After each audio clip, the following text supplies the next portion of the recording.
Selamat siang Tribuners, jumpa lagi bersama saya Adi Sasono, pemimpin redaksi Tribun Jabar.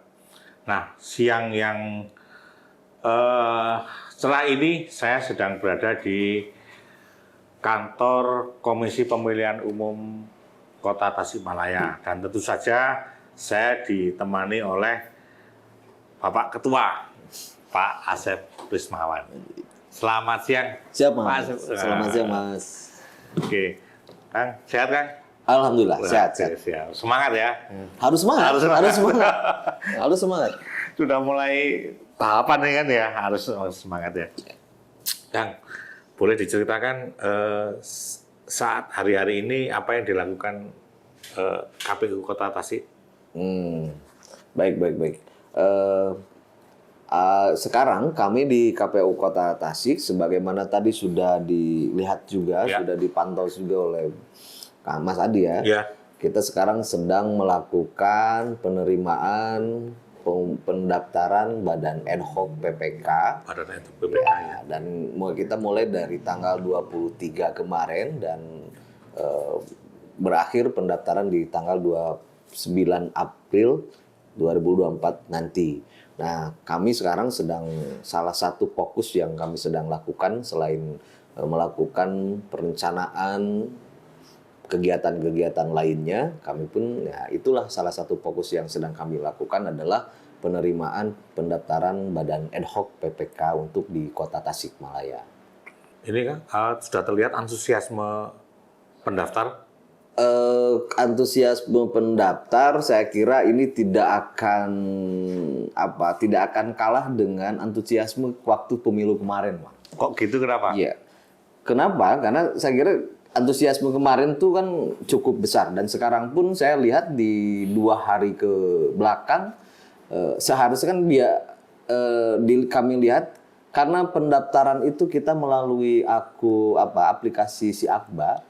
Tapi ternyata walaupun bisa tidak mesti datang ke kantor, ya para putra-putri terbaik Kota Tasikmalaya itu ternyata ada juga banyak yang datang ke kantor sekedar untuk konsultasi. Gitu. Bagaimana proses pendaftaran dan segala macam gitu. Artinya kalau ada yang konsultasi bagaimana cara mendaftar, ini ada orang baru yang ikut mendaftar, gitu kan. Nah, ini kan kalau orang lama berarti udah tahu ya. Iya, kalau udah yang lama berarti dia sudah tahu cara pendaftaran di akun di aplikasi Si Akba itu. Apa aja sih syarat utama jadi anggota ad hoc PPK ini kan? Kalau syaratnya kan sebagaimana di pengumuman kami sudah umumkan beberapa syarat persyaratan. Yang pasti pertama yang kami perhatikan yakni terkait dengan batas usia minimal 17 tahun. Walaupun batas maksimal sekarang di pilkada tidak ditentukan. Termasuk nanti juga apakah si calon yang ikut mendaftar di PPK ini apakah dia terafiliasi di partai politik atau tidak. Itu hal-hal yang memang perlu yang menjadi salah satu sorotan kami selain persyaratan administrasi yang lainnya. Kalau persyaratan administrasi saya kira kami sudah sampaikan itu di website kami, terus di media sosial kami, bahkan mungkin di beberapa media pun sudah dijadikan salah satu berita yang disampaikan ke khalayak publik terkait dengan informasi tersebut. Masih banyak juga yang datang ke sini ya? Iya, termasuk banyak yang datang juga ke sini. Iya. Kang, kalau mengevaluasi pemilu pemilu presiden maupun legislatif kemarin, apa yang bisa disampaikan, Kang? Misalnya tingkat partisipasi? Kemarin kemarin kita di pemilu partisipasi kita tuh di angka 86% sekian. Dan angka 86% sekian saya kira angka yang cukup tinggi untuk di kondisi di pemilu tahun 2024. Nah, informasinya mudah-mudahan memang kami menjadi kota yang partisipasinya paling besar untuk di Jawa Barat. Nah, kalau untuk bahan evaluasi saya kira banyak hal yang menjadi catatan kami ya, salah satunya memang untuk partisipasi kita itu memang menjadi tantangan tersendiri kalau melihat dari sejarah-sejarah yang sudah terjadi. Misalnya apa gitu? Misalnya begini, ada dan ini di semua daerah ya, hampir di semua daerah terjadi partisipasi pilkada itu lebih rendah dibanding partisipasi pemilu. Kira-kira kenapa itu, Kang? Alam tuh. Kami pun belum tahu. Tapi yang jelas itulah yang terjadi. Nah, sehingga kami di KPU Kota Tasikmalaya saya kira ini menjadi salah satu fokus kami agar bagaimana caranya mematahkan stigma itu. Mematahkan stigma itu. Mematahkan sejarah gitu. Iya, kan gitu. Mudah-mudahan saja, mudah-mudahan. Tentunya ini bisa kami lakukan dengan kerjasama semua stakeholder. Bukan hanya penyelenggara pemilu, bukan hanya pemerintah, tapi juga semua masyarakat harus berperan aktif agar sejarah itu bisa dipatahkan. Nah ini kan pasti menarik nih Kang ya, karena tantangannya juga nggak akan ringan itu pasti. Betul. Ya. Dan kita dari angka-angka yang dimunculkan oleh KPU baik pusat maupun daerah biasanya kan ini ada kelompok pemilih muda dan pemula. Betul. Nah mestinya ini yang akan menjadi sasaran utama karena mereka yang agak labil ini mestinya. Iya. Nah, betul. Kiat-kiat apa yang dilakukan, yang dipilih oleh KPU Kota Tasik untuk itu?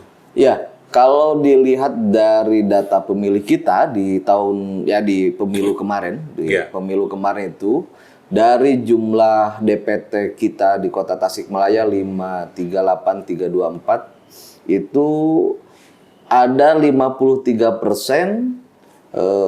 Kalau dikategorikan dari usia itu masuk generasi milenial dan Gen Z.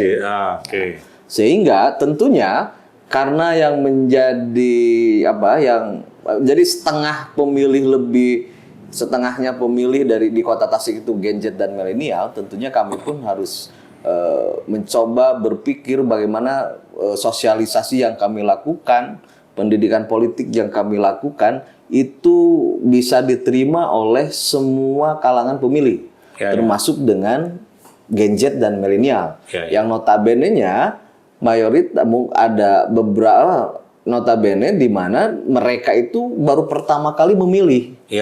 Dibanding dengan generasi-generasi yang sudah pernah memilih. Nah, sehingga dari sisi kegiatan kami kemarin di pemilu itu banyak melakukan kegiatan-kegiatan yang langsung menyentuh dan langsung datang ke di mana pemilih milenial Gen Z itu berada.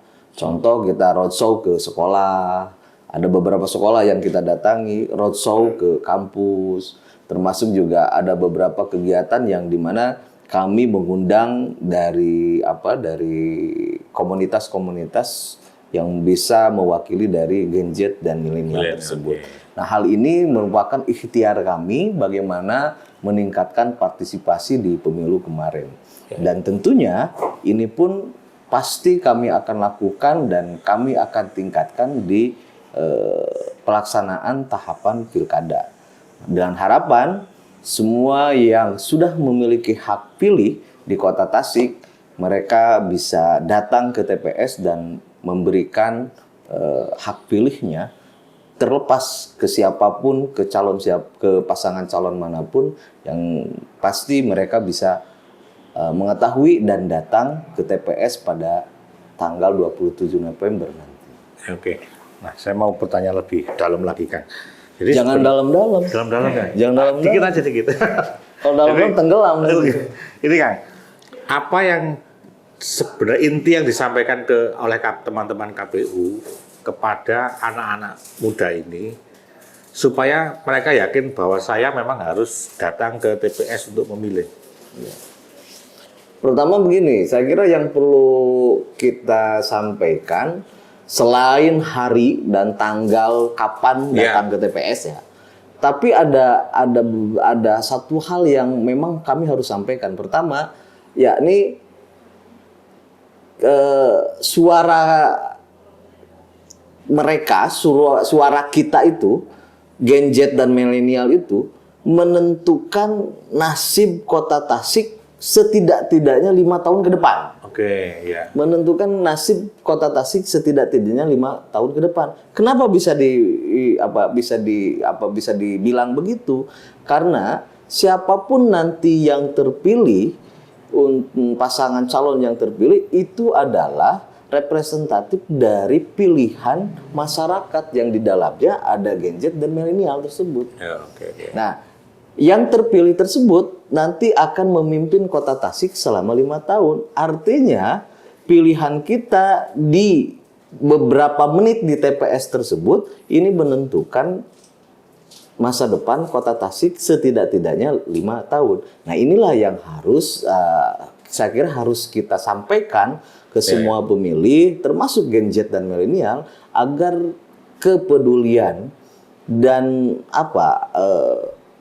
kesukarelaan mereka datang ke TPS itu maksud dan tujuannya adalah untuk masa depan Kota Tasik setidak-tidaknya 5 tahun tersebut.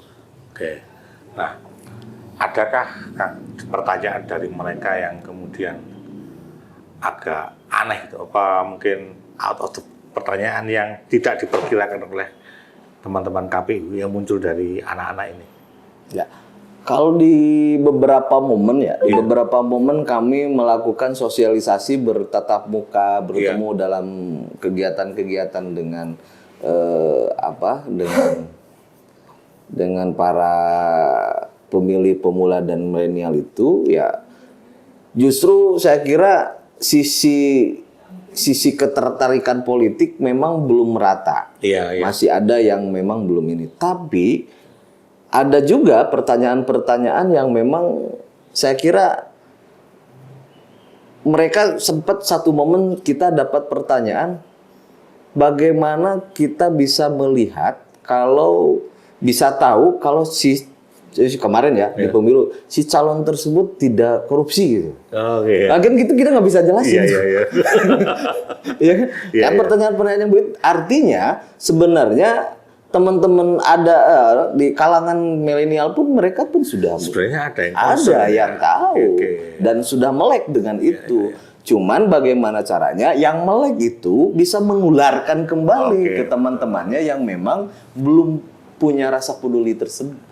KPU punya program nggak untuk tidak bermaksud mengambil peran partai politik ya? Yang enggak kan, tapi apakah KPU punya program yang ke arah situ juga, membantu penyadaran politik semacam itu? Ya, kalau saya kira itu menjadi salah satu tugas kami untuk melakukan pendidikan politik, untuk melakukan penyadaran politik. Agar kan ya tidak mungkin juga kalau pemilu atau pilkada sukses itu bukan hanya sebatas pelaksanaan tahapannya saja. Terlaksana, tapi juga saya kira semuanya berharap dari hasil pemilu ini adalah menghasilkan sosok pemimpin yang memang sesuai dengan harapan masyarakat dan terlegitimasi secara dari hasil pilkada tersebut. Sehingga perlu kami lakukan pendidikan politik tersebut agar semua masyarakat bisa memilih dan menentukan pilihannya itu memang karena dorongan dirinya sendiri, bukan dengan alasan-alasan yang lain yang tidak memperdulikan masa depan Kota Tasikmalaya. Itu menjadi tantangan terbesar kami sebenarnya di penyelenggara pemilu. Bagaimana caranya pemilih-pemilih yang datang ke TPS, semua masyarakat ikut memilih dan datang ke TPS itu, dia menyampaikan hak pilihnya sesuai dengan apa yang dia hendaki. Nah, ini kan perlu hal yang mudah untuk diucapkan, tapi saya kira juga perlu ikhtiar yang luar biasa agar Tanpa hal kena itu lelah tidak gitu. terjadi. Iya, betul gitu ya. Kang,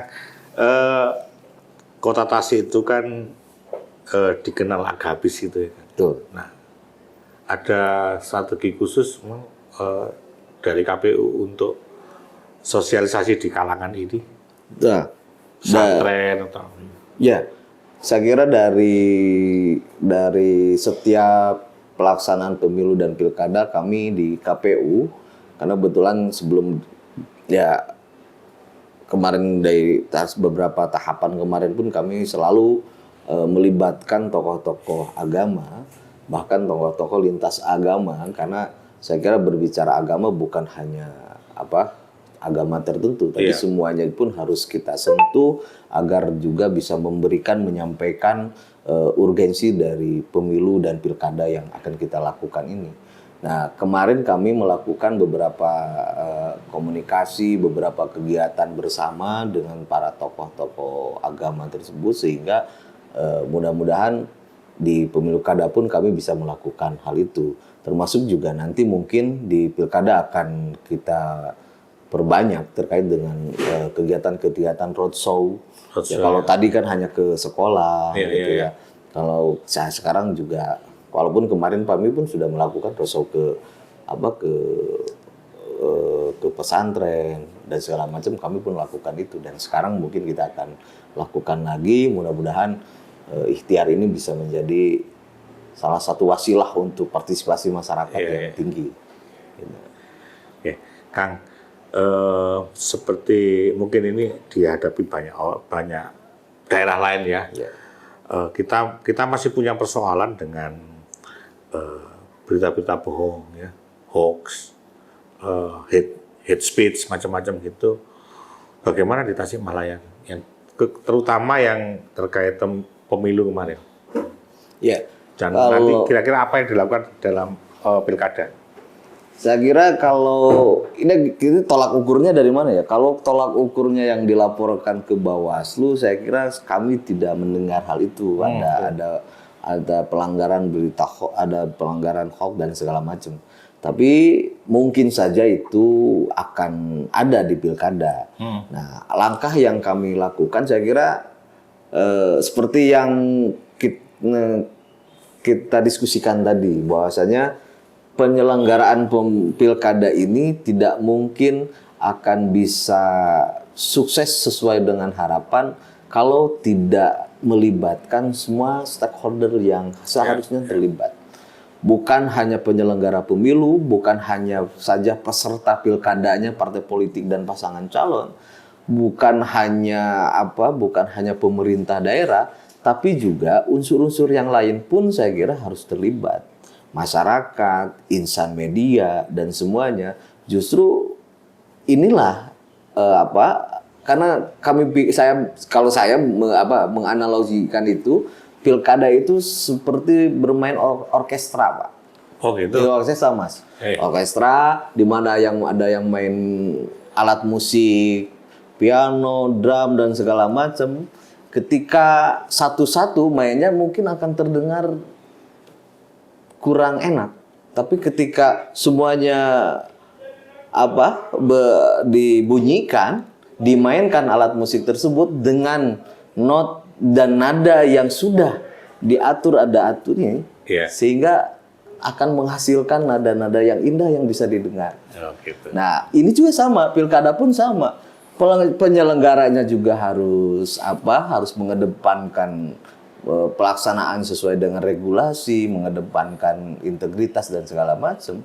Dan termasuk juga bagaimana peserta pemilu juga, pasangan calonnya juga harus memberikan informasi, harus menyampaikan kampanye dengan baik dan benar. Termasuk juga insan media misalnya harus menyampaikan informasi-informasi terkait dengan pelaksanaan kegiatan dan segala macam. Termasuk masyarakatnya pun harus mau mendengar dan harus mau tahu apa yang sebenarnya sedang akan dilaksanakan dan kapan pelaksanaan pilkada tersebut. Sehingga kalau itu berjalan beriringan, kesadaran politik semuanya terbangun, masyarakat dan semuanya terbangun, sehingga terciptalah kesuksesan pilkada yang sebagaimana di undang-undang disampaikan harapan dari sebuah hajat pilkada dan pemilu. Bagaimana tercipta sukses sehingga masa depan kota Tasikmalaya itu bisa tergambar 5 tahun ke depan itu bagus. Sudah dapat pemimpin yang benar itu. Wah, iya, gitu.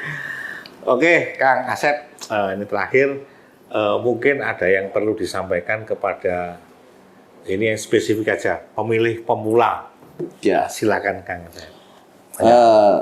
Bagi kawan-kawan, sahabat-sahabat pemilih pemula di Pilkada tahun 2024 ini tidak banyak yang ingin kami sampaikan, tapi satu kalimat saja, pilihan kawan-kawan sahabat semua datang ke TPS, beberapa menit di TPS untuk menyalurkan, memberikan pilihan, itu akan menentukan masa depan kota Tasik 5 tahun ke depan. Sehingga jangan lupa datang ke TPS untuk menyalurkan pilihan di Pilkada Kota Tasikmalaya. Terima kasih. Wah, itu saja. mantap. Oke. Ya. Kang Asep, terima kasih sudah berbincang-bincang dengan kami. Semoga perbincangan kita ini berguna khususnya buat para pemilih Kota Tasikmalaya, dan tentu saja nanti tujuannya adalah mendapatkan pemilih yang bagus dan amanah buat warga Kota Tasik. Ya. Terima kasih Kang. Sampai bertemu di Terima kasih, Mas. kesempatan. Jangan kapok main ke Kota Tasik ya. Oke. Siap. Terima kasih. Begitu Tribuners, berbincang-bincang saya dengan Kang Asep Rusmawan, Ketua KPU Kota Tasikmalaya. Semoga apa yang kami perbincangkan kali ini bisa berguna khususnya buat masyarakat Kota Tasikmalaya. Terima kasih. Sampai jumpa dalam bincang-bincang lain, tentu saja dengan tokoh yang juga menarik. Terima kasih. Assalamualaikum warahmatullahi wabarakatuh.